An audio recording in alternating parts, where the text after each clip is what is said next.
The pregnancy test wasn't mine. That much was evident. I discovered it tucked away in our master bathroom trash can, concealed under a heap of crumpled tissues and an empty shampoo bottle. It was positive 2 distinct pink lines, unmistakable. My hands went numb when I retrieved it, and for a moment I merely stared at it, struggling to comprehend that my wife, Mallory, hadn't informed me about this. We weren't planning for a baby.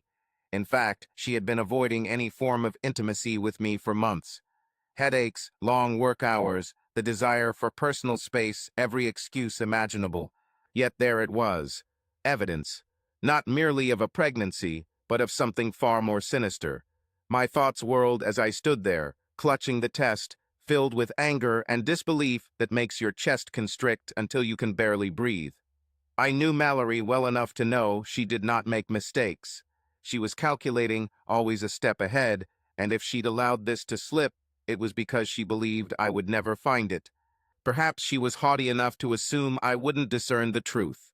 Instead of challenging her immediately, I opted for a more strategic approach. Mallory was adept at manipulation, and if I had approached her with mere suspicions, she would have skillfully turned the situation around, leaving me apologizing by the end. I wasn't going to give her that pleasure, so I returned the evidence to its original place, ensuring the trash appeared undisturbed. Then, as if nothing out of the ordinary had transpired, I exited the bathroom. My hands still trembling, I took a seat at the kitchen table and feigned absorption in my phone while waiting for her to descend the stairs. With hair wet from her shower, she didn't even acknowledge me upon arrival. Instead, she poured herself some coffee and scrolled through Instagram as if without a worry. Unbelievable. Dear friends, if you enjoy this story, please like and subscribe to our channel. It will motivate us to make more videos like this for you. She feigned normality, as if nothing extraordinary had occurred, like I hadn't just discovered undeniable proof of her deceit. The urge to shout, to fling the coffee cup from her self-satisfied grasp and demand explanations surged within me. Yet I restrained myself. Not just yet. Instead, I gave her a tranquil smile, saint-like, and remarked, "You seem to have had a good night's sleep. Busy day at work today." Mallory cast a fleeting glance, her face inscrutable, then carelessly dismissed it with a shrug. The same old. Meetings, deadlines, the customary routine. Her casualness made my stomach knot. She wasn't merely lying, she was proficient at it, unforced. But if she believed I was an oblivious husband who would let her slide with her indiscretions, she was mistaken. I would uncover her secrets, and when I did, she would rue the day she underestimated me. That night, sleep eluded me not because of restlessness or self-doubt, but because my mind raced nonstop. I needed to understand the game rules to outsmart Mallory. As she slept next to me, oblivious to the turmoil I felt, I pondered over a pregnancy test result that left me uncertain. Despite hoping for an innocent explanation, my instincts told me otherwise. By dawn, I had devised a strategy. I opted to begin subtly. Observe her, seek discrepancies, let her think she was the one in control. People like Mallory become complacent when they believe they've already triumphed. All I needed was patience. At breakfast, she pretended everything was fine, even planting a kiss on my cheek that now felt like an offensive charade meant to maintain appearances. I played along too, smiling and chuckling at her jests, but my gaze never wavered from her actions. I observed how tightly she gripped her phone, unlike her usual habit of leaving it around. Today, she kept it close. She carried it with her to the bathroom, an unusual action given her extended stays there. Occasionally, she'd be in there for 15 or 20 minutes. "All good?" I inquired casually as she exited the bathroom for the third time that morning. Her expression flickered for a brief moment, long enough to hear my question. She quickly laughed it off. "Absolutely. Just some stomach troubles. Must be the sushi we had the other night." This was false. We hadn't eaten sushi in weeks. I feigned acceptance, but inside, I steeled myself. If she was deceiving about such a trivial matter, what else might she be hiding? In the afternoon, while she was at work, I decided to probe further. I wasn't the type to pry, but this was exceptional. This wasn't suspicion, it was self-protection. I began with the trash, sifting through each item despite my discomfort in doing so. Predictably, I discovered another hint. A crumpled shop receipt from a nearby boutique, dated 2 days past, listed unfamiliar items in our household: luxury candles, silk lingerie, and men's cologne. My heart raced as I scrutinized the bill. She hadn't bought these things for me, that much was clear. But for whom and why? I felt like a character in a distressing movie, unraveling clues in real life. The pregnancy test, the inexplicable expenditures, the prolonged work hours, everything pointed to something I hesitated to acknowledge aloud yet. That night, I decided to test her again. We were lounging on the couch, watching a trivial reality show, when I casually asked, "By the way, who's the cologne for?" Mallory swiftly turned her head towards me, her expression a blend of perplexity and alarm. "What do you mean?" I displayed the receipt, closely observing her reaction. "This from Tuesday. I didn't know you went shopping." For an instant, her facade slipped. Mallory's eyes expanded, and her mouth gaped as if ready to speak. Yet, she swiftly regained composure, chuckling, seemingly amused by a trivial joke. "Ah, that's for my superior. His birthday's approaching, and the team pooled resources for a present. I thought it was insignificant, so didn't bother mentioning it. It was a clever deception, rapid, convincing, and subtly evasive to deter further inquiries.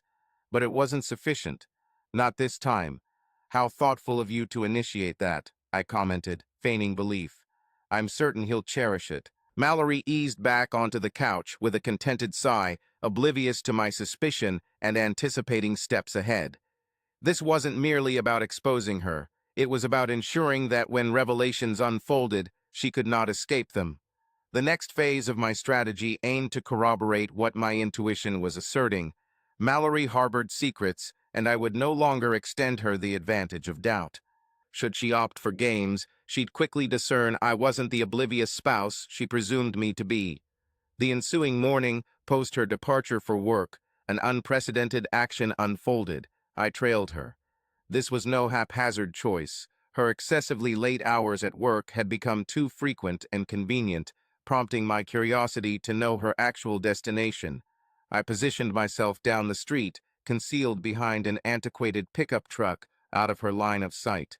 Initially, everything appeared normal. She exited our driveway in her gleaming white SUV, sipping coffee, every inch the polished professional. I maintained a discreet distance, following her route downtown, anticipating her arrival at her office as she had always claimed. However, she deviated from her usual path. Instead, Mallory veered onto an unforeseen road, one that led directly to a quaint corner cafe at the edge of town.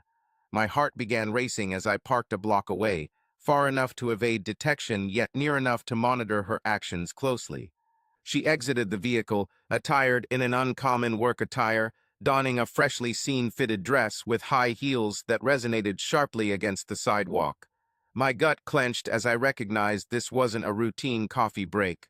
She strolled into the cafe as if it belonged to her, and in short order, another man arrived. He was tall, casually dressed in business attire, exuding an effortless self-assuredness that made my blood simmer. They occupied a secluded table, huddled together, chatting and laughing as if they had no worries. Her face sparkled in a manner I hadn't witnessed for months. I clenched the steering wheel so hard my knuckles turned pale. A part of me was tempted to burst in, overturn the table, and demand clarification. However, I restrained myself. In this moment, maintaining composure was more valuable than exhibiting anger. Instead, I retrieved my phone and took a few photos, my hands quivering as I zoomed in to document their intimate encounter. They remained there for over an hour, consuming lattes and seeming to devour a pastry. Upon departing, I maintained a distance, trailing them as they headed towards their vehicles. The man gently removed a lock of hair from Mallory's face before bestowing a kiss on her cheek. She didn't recoil. Rather, she prolonged the contact, beaming at him as if he was the pinnacle of her universe. I felt nauseous, enraged. However, what overwhelmed me most was a sense of betrayal that I hadn't anticipated. Watching them together, so casual and affectionate, was akin to a blow to the stomach. Instead of allowing anger to engulf me, I compelled myself to stay resolute. This wasn't the end. Far from it. I drove home in quiet contemplation, my thoughts whirling with queries. Who was he? For how long had this transpired? And for how much longer did she believe she could keep me unaware? I didn't possess all the answers at that moment, but one thing I knew with certainty. Mallory had underestimated me, and when the opportunity arose, I would guarantee she would come to regret it. In the evening, Mallory arrived home beaming, carrying takeout bags, as if portraying a doting spouse planning to delight her husband. It was almost amusing. She deposited the bags on the kitchen counter and bestowed a kiss upon my cheek, seemingly unaware of her morning spent sharing pastries with her secret companion. "I procured your favorite," she gushed, presenting boxes of barbecue ribs and macaroni and cheese. "Perhaps we could enjoy a peaceful meal together. You've been putting in a lot of effort lately." I feigned a smile, maintaining a casual tone. "Your thoughtfulness is appreciated." "Thank you, Mal." Her eyes gleamed with self-contentment, which stirred unease within me. She seemed confident that she had deceived me, that I would consume her ribs and respond as a devoted spouse while she reveled in domestic bliss. However, tonight I was not simply feigning ignorance. I was orchestrating a scene. Throughout dinner, I observed her meticulously. Her excessive chatter, peppered with inquiries about my day and jabs at her boss's incapacity. It was clear she was performing, probably to hide her unacknowledged guilt. I mimicked her demeanor, chuckling in response and dishing out a tale about a pesky workmate. As she grew more relaxed, I grew more certain about my forthcoming action.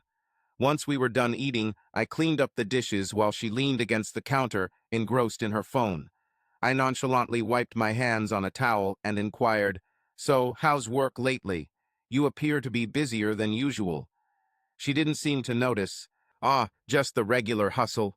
Deadlines, meetings, you know the drill. It must be challenging managing everything. I mean, late nights, early mornings. Quite impressive." My tone was even, my expression stoic. This piqued her interest. She briefly looked up, her smile slightly faltering. "It's not that harsh. Besides, I'm doing it for us, isn't it?"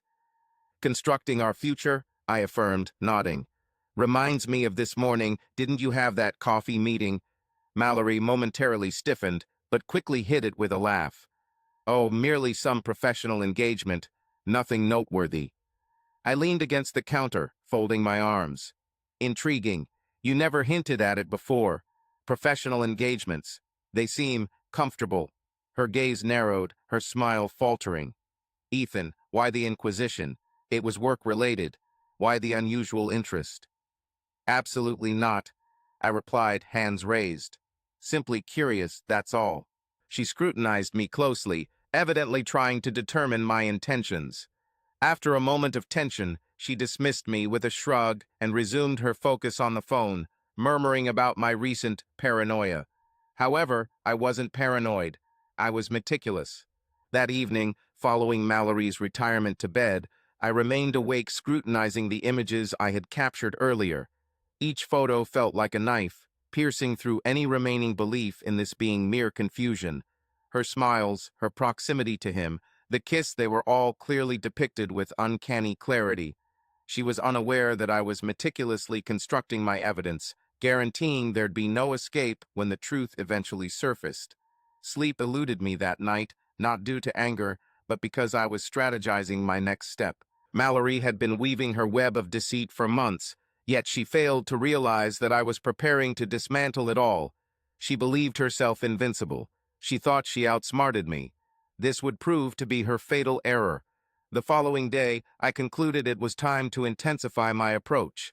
Observing and waiting had served their purpose, but now I needed facts. Factual answers. I wouldn't let Mallory dictate the storyline anymore. It was time for an investigation, and for that, I required ammunition. During her employment, I secretly installed a tracking app on her laptop, as she was not particularly tech-savvy and her passwords were easily guessed. Within moments, I had access to her emails and calendar. Despite my reservations, the truth became paramount. Her inbox, to put it mildly, was revealing. Among the routine work communications, there were messages from someone called Luke R. These emails weren't explicit, but their casual tone, shared jokes, and frequent meetings left no room for doubt.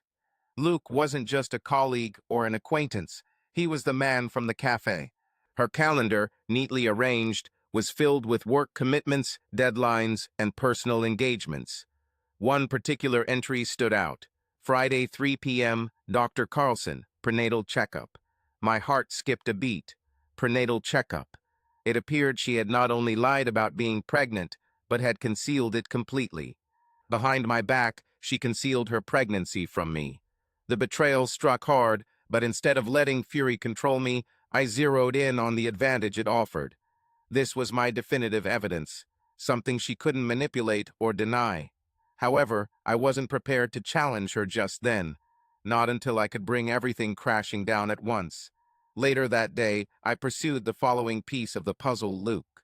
His email footer disclosed his company and position, so I delved deeper. It didn't take long to unearth his LinkedIn profile. A senior consultant at a premium firm, married, with 2 children. Impeccable. This detail was a blessing. It implied I wasn't simply uncovering Mallory's deception anymore. Luke had something valuable to protect, too. If this man assumed he could breach my marriage, wreck it, and depart unscathed, he was in for a surprise. By the time Mallory returned home that evening, I had already started setting up my retaliation scheme. She strolled in, drained and preoccupied, her heels clacking against the hardwood floor as she dropped her bag on the counter. "Hey," she murmured, rummaging through the refrigerator for a water bottle. "How was your day?" I replied nonchalantly. "It was all right. And yours?" "Busy." She paused, her gaze still fixed on the fridge. "Indeed, as usual.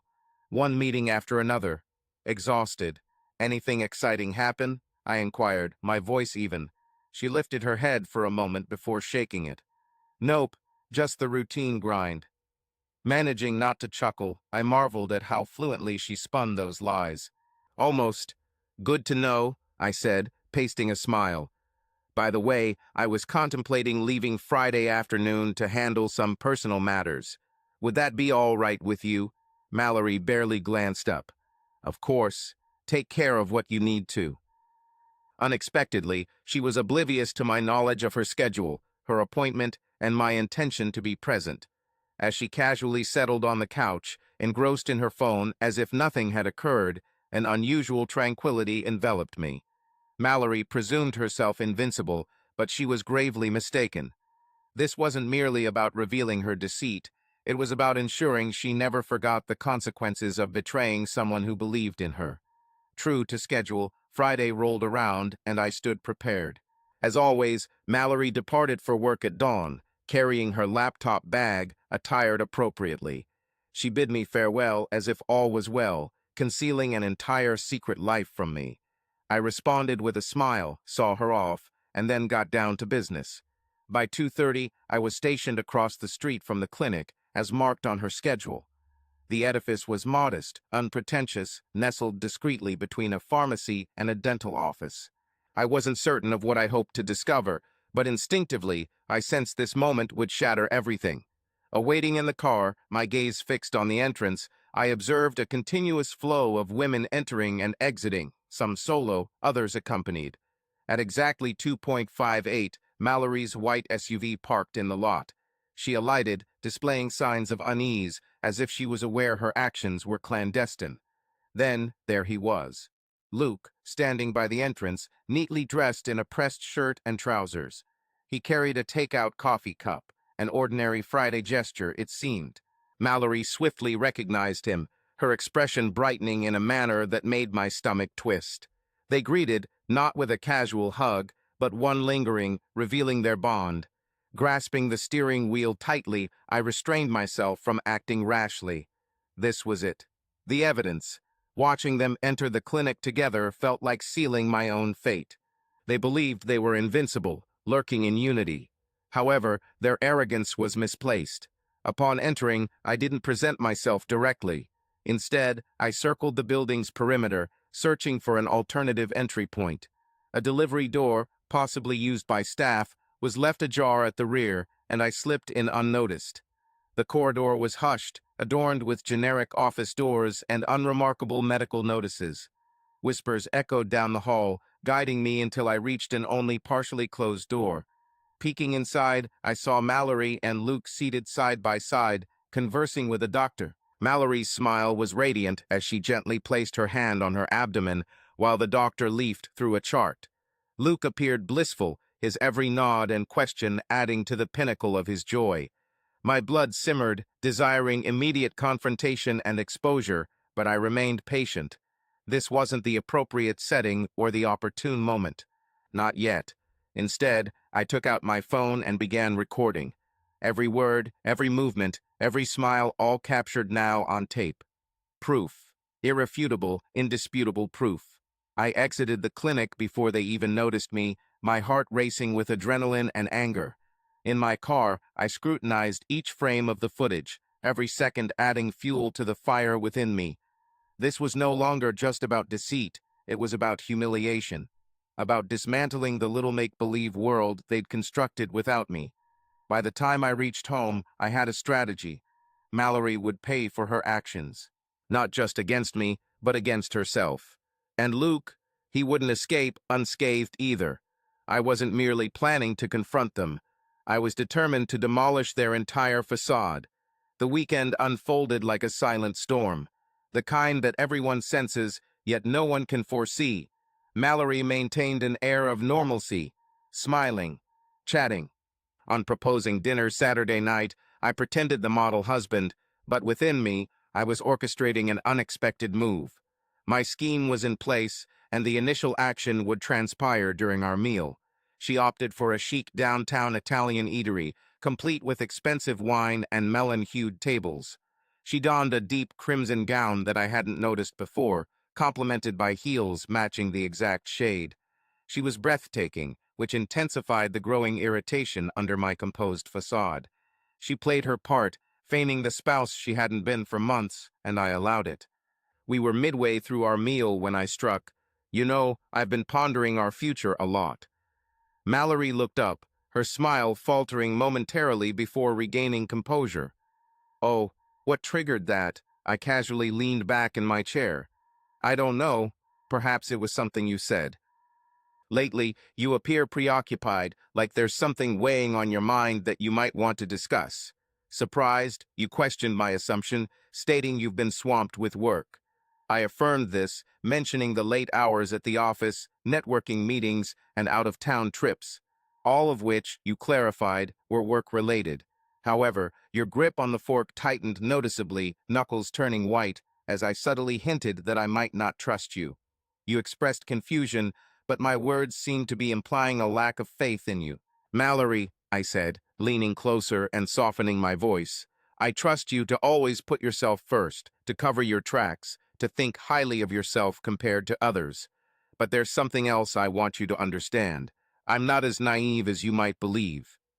Your expression froze, the color draining from your face as I reached into my pocket and retrieved my phone without needing to unlock it. The video thumbnail from the clinic was all it took. I showed it to her, giving her a clear view, watching as her world fell apart in the here and now. "What on earth is that?" she hissed, her voice low yet poisonous.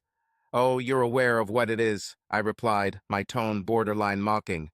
"I trailed you, Mallory. I observed everything. The clinic, Luke, your little prenatal talk with the doctor. You've been quite active, haven't you?" Her gaze darted around the restaurant, fear showing on her face. "Lower your voice," she hissed back, her tone sharp. "You don't know what you're talking about, don't you?" I moved closer, my voice barely more than a whisper now. "Allow me to make an educated guess. You were intending to attribute the baby to me, right? To stage a happy family scene while secretly running off with Luke whenever you desired? Or was he going to remain hidden, your little secret that you thought I'd never discover?" She tried to speak, but she remained silent. For the first time in months, Mallory appeared powerless, and it was exhilarating. "Let me clarify," I continued, my tone composed yet edged with resolve. "I have all the necessary evidence, photographs, videos, emails. Name anything, and I have it. Thus, you have two choices. One, you confess openly here and now, and will determine what transpires next. Or two, I depart from this restaurant and forward all of this to Luke's wife. What's your decision? Mallory's face contorted between rage and terror, her facade crumbling entirely. For the first time, the authentic Mallory emerged. Not the polished, affable persona she presented to the world, but the ruthless manipulator who believed she could control everything. You wouldn't dare, she hissed venomously, her voice low and dangerous. I leaned back, smiling. Go ahead and challenge me. Mallory remained stationary, her carefully crafted demeanor fraying in my presence. The candlelight cast an intermittent glow on her now ashen face. Her lipstick smudged under the weight of the situation, and she seemed to search for an exit in the restaurant, finding none. She hesitated before asking, her voice sharp and accusatory, "Are you unsure, Ethan?" But I cut in calmly yet firmly, questioning her. Your life? You think that's only yours? Funny, I believed it was ours, Mallory, but evidently you've been nurturing something else behind my back. Don't you think it's high time I learned the whole truth? She clenched her teeth as she replied, All right, you want the truth? Here it is. Yes, I've been seeing Luke, but it's not what you presume. I scoffed, drawing glances from other tables. It's not what I presume. You must be joking. You observed me with him. It's apparent that he's your child's father. I'm struggling to comprehend which aspect is confusing. Your expression grew grim, replaced by something chillier. You don't grasp it. Luke, he's not the same. He perceives me in ways you never could. You've been so dull, Ethan. So routine. I sought more. There it lay, the blow to my chest. She didn't even attempt to hide it. Instead, she seemed almost defiant, as if reveling in my pain, viewing it as her triumph. The understanding struck me harder than anticipated.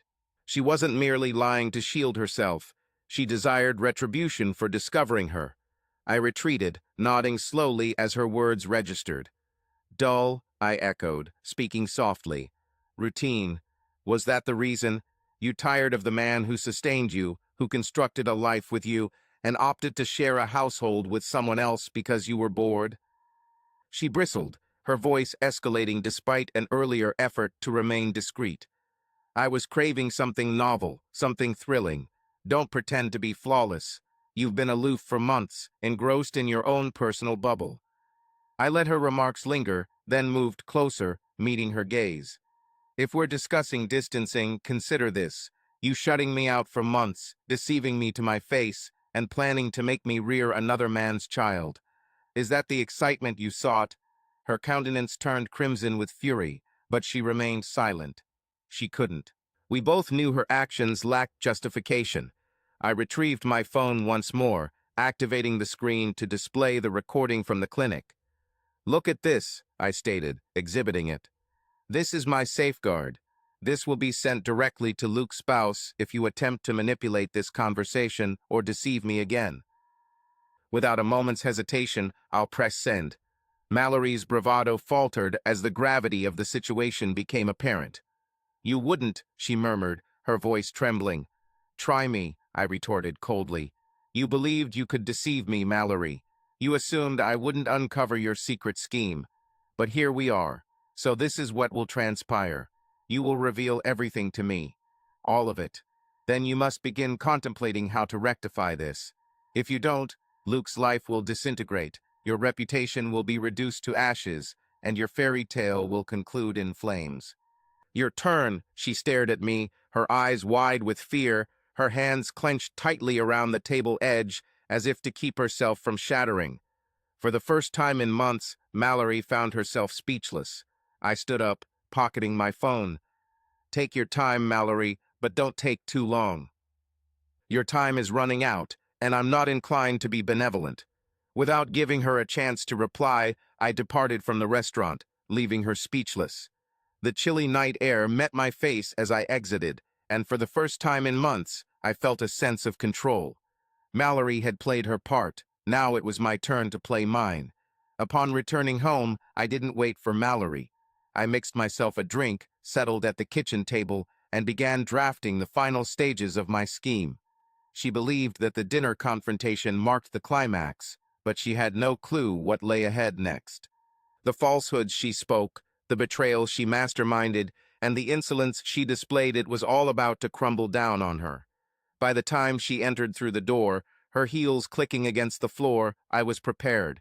She hesitated upon seeing me, still seated at the table, composed and unruffled with a drink in hand. Her face was once again concealed behind a mask, feigned calmness, the well-rehearsed grin of someone who believed they could restore order. "You abandoned me," she stated, her tone edgy as she placed her handbag on the counter. "That was degrading, Ethan." "I'm glad," I replied flatly, savoring a leisurely sip. "Get accustomed to it." Her jaw tightened. "Are we actually doing this?" "You've conveyed your message," I retorted. "Yes, I made an error. However, I am still your spouse. We can rectify this."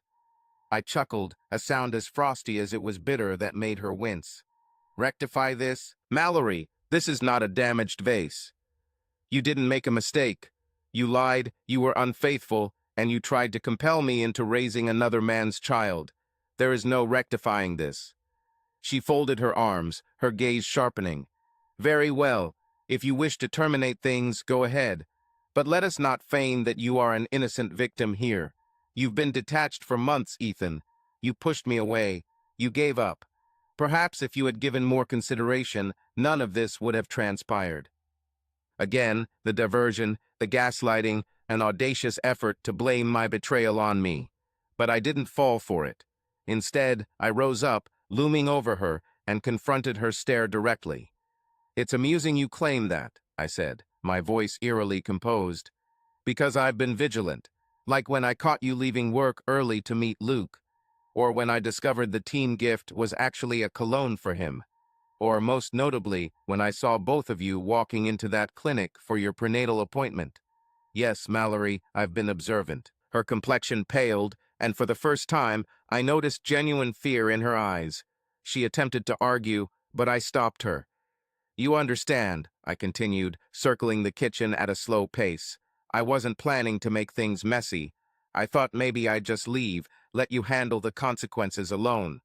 But then I decided, no, that's too simple. You don't get to walk away from this as if nothing happened." "What do you mean?" she asked, her voice now trembling.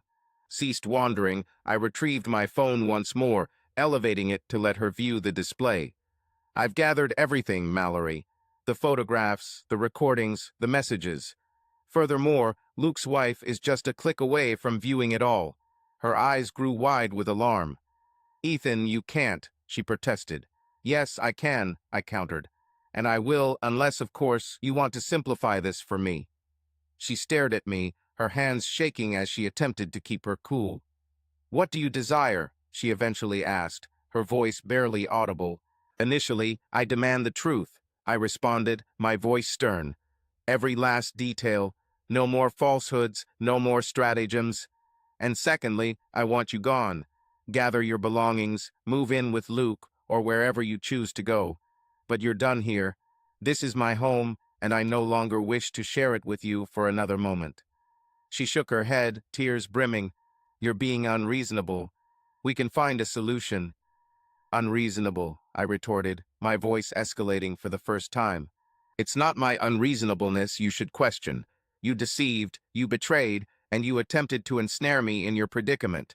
This is your doing, Mallory, not mine. Thus, collect your belongings, or I will forward them all to Luke's wife. Your choice." A brief pause suggested she might retaliate, but the fury in her eyes dimmed and faded. She recognized her defeat. Without uttering another word, she ascended the stairs, her footsteps echoing heavily with defeat. I remained in the kitchen, hearing her move about the bedroom, gathering her belongings. The battle was not concluded, far from it. But for the first time in months, I felt like I had gained an advantage. Mallory misjudged me, and now she is facing the consequences. Luke's turn will soon come. By dawn, Mallory had vanished.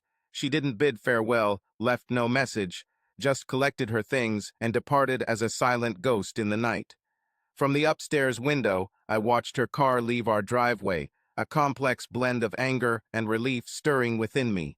The house seemed altered in her absence, more tranquil yet eerie, almost void. Yet, this vacancy was a relief compared to the oppressive burden of his deceit. It was now Luke's turn. During the night, I crafted an email meticulously worded for him, addressing his wife, Christine, a name I knew from his social media profile, a detail saved for later examination. She appeared as the quintessential suburban mom in every family picture, her children clinging to her, their golden retriever consistently in the frame. Unbeknownst to her, Luke's secretive activities were about to be exposed. The email was straightforward yet impactful. I appended the clinic photos and videos alongside screenshots of Luke and Mallory's flirtatious emails. I opted against embellishments or comments, merely presenting the facts. Let the proof convince her. Prior to sending it, I took a final glance at the folder filled with incriminating evidence. This was no longer just about retribution. This was about upholding justice. They constructed their illusionary realm on a bed of deceit, and it was past due for demolition. I pressed send. The repercussions swiftly followed. Within an hour, Christine reacted, her message a swirl of disbelief and gratitude. She hadn't anticipated it, she stated, expressing thanks for the truth reveal. I could almost hear the despair in her words, the betrayal piercing her as deeply as it had me. Yet there was no empathy remaining within me. None for her, none for Luke, and absolutely none for Mallory. Towards the end of that day, my phone vibrated with an unfamiliar number. I answered, and indeed, it was Luke. "What on earth do you believe you're doing?" he exclaimed, his voice filled with anxiety. "Clearing up a mess," I retorted calmly. "A mess in which you played a role. You had no claim. No claim." I interjected, my tone frigid. "You slept with my spouse. You deceived your own. And you think I don't have the audacity to confront you about it? Save your efforts, Luke." There was a pause, likely as you sought an explanation, but I didn't give you the chance. "Allow me to clarify. If Mallory or you attempt to approach me again, even if it's just a message, I'll expose our interactions publicly. I have more than sufficient evidence to destroy you entirely, Luke. Your marriage, your career, and your seemingly perfect life will crumble. Therefore, unless you wish for that outcome, keep your distance. You are indeed an astonishing creation, but there is no fight left in your voice." "No, Luke," I stated, my voice unwavering. "That's you. I am merely the individual who won't let you escape consequences." I ended the call before you could respond, a sense of accomplishment surging through me. Luke may have believed he could intimidate me, but tonight he learned that I am not the type to back down. That night, I poured another drink and sat on the back porch, gazing at the yard I had meticulously made mine. The fury remained hidden yet altered. It had been Mallory and Luke who aimed to annihilate me, but instead, they were their own wreckage. In time, more repercussions would unfold. I anticipated Mallory's spin on the narrative and Luke's crisis management, however, such matters no longer mattered. With power on my side, I refused to relinquish it now. For the first time in months, liberation washed over me. The ensuing days brought a tempest of backlash. Christine, Luke's wife, dispatched a final email brief, intense and laden with raw feelings. She declared her intention to file for divorce, expressing gratitude for unveiling the truth. She made no effort to conceal, saying she wished Mallory and Luke received their due retribution. As for Mallory, she attempted contact once, sending a solitary, pitiful text. "Can we talk?" I contemplated the message before erasing it. There was no point in further conversation. I'd destroyed all connections with Mallory, and I had no intentions of restoring them. She should bear her own repercussions. Whether she sought refuge in Luke or hid elsewhere, she wasn't my concern anymore. The house felt oddly serene now, almost tranquil. I started paying attention to myself for the first time in years, reviving forgotten pastimes. I played my guitar once more, began running in the mornings, and re-established contact with old friends who had often pondered over why I'd wed someone like Mallory. The remnants of her infidelity still lingered, but it no longer controlled me. It was merely a scar, a testament to my struggles and triumphs. One day, while sorting through my office, I stumbled upon an antique photograph of Mallory and me from the early stages of our marriage. We were laughing freely, unburdened, lost in a love that now seemed a lifetime away. I gazed at it for a while, then discarded it into the shredder. That era of my life was history. I had transformed into a different person, with no desire to gaze backward. Regarding Mallory and Luke, I was informed by common contacts that their partnership did not persist. The supposed flame between them extinguished under the burden of guilt, embarrassment, and the damage they inflicted. Mallory relocated to another city, while Luke's professional reputation suffered after Christine exposed their secrets. In my opinion, this was a form of poetic retribution. Among the lessons I've gleaned from this ordeal is that betrayal doesn't merely shatter you. It constructs you more resilient and astute than before. I wouldn't wish this predicament on anyone, but in an odd way, I'm thankful for it. It compelled me to view things objectively, discard unnecessary baggage, and prioritize myself for the first time. To those who ponder whether to persist in a harmful circumstance or defend someone who undervalues them, I advise, depart. Carry yourself with pride and allow those who betray you to be submerged by their own chaos. There's no greater pleasure than seeing them falter as your own stature grows.